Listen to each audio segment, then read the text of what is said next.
So if you've logged into ChatGPT recently, perhaps you've been greeted with this screen introducing GPT-5. And this is ChatGPT's fastest and smartest model yet. So we're going to put it through the paces and let's put it to the test. First question would be, how many R's are in the word strawberry? It may not seem like a hard question to you, and I think I hallucinated at first because I thought, oh, that's easy. It's just 2 R's. But upon further review, ChatGPT-5 gets this answer correct, whereas other versions of ChatGPT struggled. But we're going to take it through the paces and see its process of selecting the correct model for the task. We're going to ask some basic questions and also some more in-depth things. Ask for it to create some different applications or apps along the way. May ask some current event type of questions. And so let's put it through the paces, shall we? So first of all, I'm going to test it out on what is currently trending. And the main point here with this particular prompt is to see how well it is with current events. And so it's actually pulling in news from today and what's trending. And so at the time of this, no song of the summer, and this is being known as the brain rot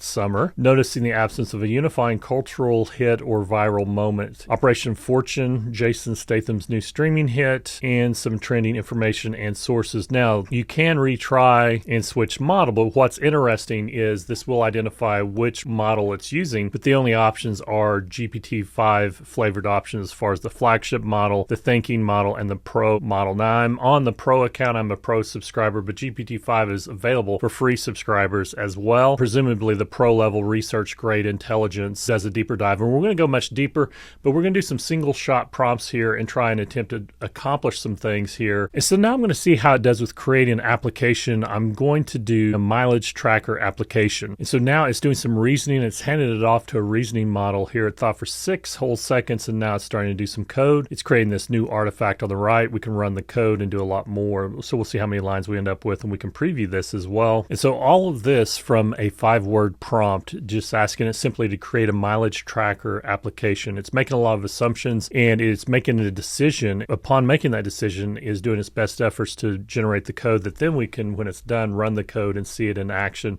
or download it. And there's a lot of other options as far as copying the text and more. And as always, you can hit the stop button if you're wanting for it to cancel the code generation. But I'm going to let it run its course. And I know in previous versions as well, it would not give you the line numbers, and it was kind of difficult for it to keep track of different specifics on different line numbers. And I'm going to put it to the test here, first running the code, but then I'm going to ask some questions on some specific line numbers and see if it gets that right. But let's click run code and see what we have. And remember, this is a mileage tracker application. Here is my mileage tracker application running in ChatGPT 5. So I can add a new trip. It defaults to today's date, the vehicle, the rate per mile, the purpose, the start and end odometer, and the distance. I'm going to add a trip here. If you notice here, as I change this, the calculations are automatic, which is nice. And another thing with the mileage trackers, you may want to be able to save the beginning but not the end because you don't know it yet. So if I tab out of here and have that blank, it's not updating the distance. But I could make some notes here. I've got a statement and a question. And then I'm also going to throw in a question about a specific line number of code to see if it identifies that correctly. What does line 110 do? This is kind of hard and challenging as well because I'm asking it to do further work, clarifying question. I'm reporting an issue that needs to be improved, and I'm specifying a line number before it makes any changes. So I'm going to see how it does the answer order here. And there's also get a quick answer if you want to switch models to one that's not so deep reasoning here. Great catches. Let's tackle these one by one. So it's realizing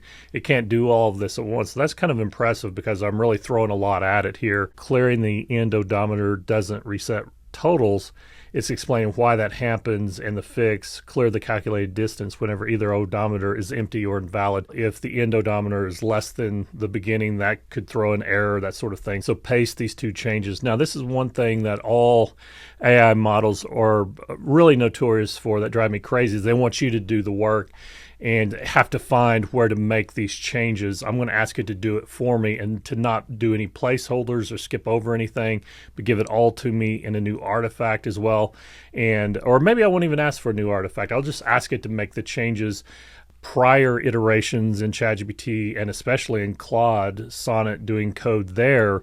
I would have it and ask it to create new artifacts or to start where it left off into a new artifact and then have to copy and paste it together because it would hit limits and that sort of thing. So I'm just going to ask it to make the changes rather than making me do it. But this is what it's telling me to do to replace the odometer sync effect with this. And so that's a segment of code there. and then nudge the inputs to clear distance when a field is cleared and more code there. So then that's leaving it to you to search and replace and try to figure out, okay, well, where are you referring to? And it assumes more codability than you may have. Oftentimes, I tried to patch the canvas automatically, but the editor rejected my regex-based update. If you'd like, I can try again with your permission to tweak the exact lines in your copy. So I'm going to ask it to do that for number one. Then number two, how can I save records with this, and can you create that? So it's given me my question. It's breaking down 3 pieces of my prompt and pulling out as item number 2 to work on the question that I asked. Right now, you already have 3 saved paths. And so it's telling me, hey, you've got some ways of saving this. Automatic local save, the trips persist in the browser via local storage. And then another save option is CSV and JSON, which I even mentioned, but I was envisioning more of it hitting a database somewhere, being fancy. But it's giving me local save options in a couple of different formats, CSV and JSON. And then also the import, you can re-import JSON backup. So if I export to JSON, then I can import it. I saw that import JSON button in the preview there, but I wasn't sure what that was for. So I'm getting some clarity there. If you want cloud persistence, so data travels across devices or for multi-user, I can wire one of these. And so then I can use Supabase. We're not going to go that deep in the weeds there, but Supabase is a great option. If you're needing a quick to spin up database sort of solution that is cloud-based, always be mindful of security once you get to that point. Google Sheets, if you're needing something like a spreadsheet for it to hit, and you can connect to Google Sheets or Google Drive. And then one of my favorites, Salesforce. I know a thing or two about Salesforce. Store trips in a custom object and surface them with a Lightning Web Component, LWC. It's assuming that you would know Lightning Web Component, and it may be surfacing Salesforce because it does have some memory about me and knows who I am. You would get something different, presumably, and so I think it's throwing this in. And actually, one of my YouTube videos is creating an app in 12 minutes, and that was done manually, but now you can create apps in a matter of a few seconds with tools such as GPT-5. So tell me which you prefer. And then the third and final piece is, what does line 110 do? And so it was really smart in keeping track of, and I did copy this to the clipboard. So I'm going to make sure that this is the correct line number. I'm going to just put this in the URL bar. So it is saying, just to be clear, and the line editors may have different line numbers. If you mean the block that starts with const totals equals use memo, and notice here, this is what I had, const editing, and that was inside of a section that perhaps this use memo. I'm going to copy this and then find that and see how close that is by going to the previous version. This is what this particular button is for, and also you can show changes. And so these show changes highlight things that have changed, which is very nice. But I'm going to go turn that off and go to the previous version here and restore this version. And then line 110 was this, but what I'm looking for, I now have in the clipboard, and I don't see an instance of that in the prior code. So I think it got a little confused there. I'm not finding that in the previous version, and so it may have made a change. And so what I'm going to do is I'm going to show, and so I'm not going to belabor the point on that, but it kind of failed there. I think it started making some changes or attempting to do so, wasn't able to do so, presumably. And so what I want to do is I want to just drop the concern about line 110. And so I think one of the main takeaways is not loading too much in a prompt or asking too many far afield things. And then I'm not going to try to do some sort of database storage through Supabase or Salesforce. That is possible, can be done. GPT-5 can walk you through that, generate the code as well. But what I'm going to do is I'm just going to have it focus on step 1 and make the changes for me. So here, thinking longer for a better answer, modifying the Canvas code. And I did restore to a previous version, but it should have in its memory the recommended changes. It's making the edits here. I can have it edit in the Canvas, or I can have it answer in the chat instead. But I'm just going to leave it in the Canvas here, and it's making the changes wherever it's applicable. And you may see it making some changes live, and it's still working. We still have the cancel button, but once that's done. So it said I tried to patch the Canvas automatically, but the editor could not match the exact line, so the update failed. Here are the precise edits to paste into your file. One thing real quickly are these buttons here inside of the Canvas. You can add comments to your code. You can add logs, fix bugs, port to a language, and then do a code review. And I'm going to go back to a previous version and restore to that version. But if we also notice, if you click that again, you can go back to the latest version. That's the way that you go back to what was the newest if you need to toggle back and forth as well. And so it's failing to make those changes. So let's move on to another attempt, something different. So let's do a few more coding related things. So I think those are what's nice with vibe coding and just being able to create things that you have no business being able to create. And once again, your mileage may vary. You may hit some errors as well. And as it says, oftentimes down in the footer, ChatGPT can make mistakes, and it will. So now I'm asking GPT-5 to create a web-based game that is Jenga meets Tetris. So let's see what it comes up with, how creative it is, and if it can even do it, or if it fails or has some sort of error due to the strain on the servers. So one takeaway 330 lines in is that the code generation is not blindingly fast, but hopefully it is thorough and proficient and gets the job done, does an error out.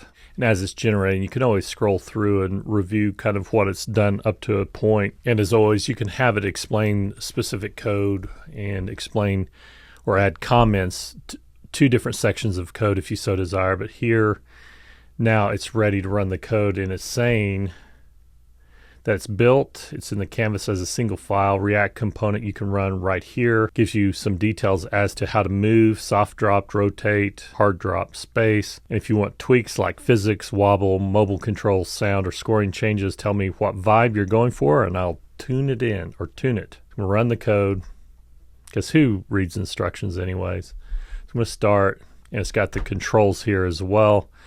So I'm going to just kind of try this out. Down for soft drop. Kind of hard to see because it's too big. So I've got my score, space for hard drop. Now how this is also a combination of Jenga and Tetris, I'm not sure. Toggle extract. I guess the pieces are falling. Actually, they're not staying in their formation. So let me hard drop this. And you notice, this is kind of interesting actually, is that it doesn't just land like in Tetris, but in Jenga they fall if they hit something. So hey, maybe I should patent this. What should I call it? Jetris? All right, so pretty fun, pretty interesting, and a fair amount of code which you can download and then run locally. And so you can take your code farther, and I've opened this up inside of Cursor now, and it's saying that GPT-5 is now available in Cursor. I'm going to try it there as well. And the beauty of saving something locally is you can then preview it in your browser and not just inside the canvas of GPT-5. So some takeaways are, I think it's pretty creative and pretty thoughtful. I would like to be able to select some of the older models to be able to more easily compare. And I do plan to do some different tests of GPT-5 versus Claude and other AI systems and explore GPT-5 inside of Cursor and a lot more. So leave in the comments what you would like to take for the paces and what AIs you'd like for me to test out. And as always, check out Rapid Reskill for being able to reskill rapidly in the age of AI, helping you to navigate your own AI pivot and find relevance in the economy of now and next. My name is Mike Wheeler. I'll see you in the cloud.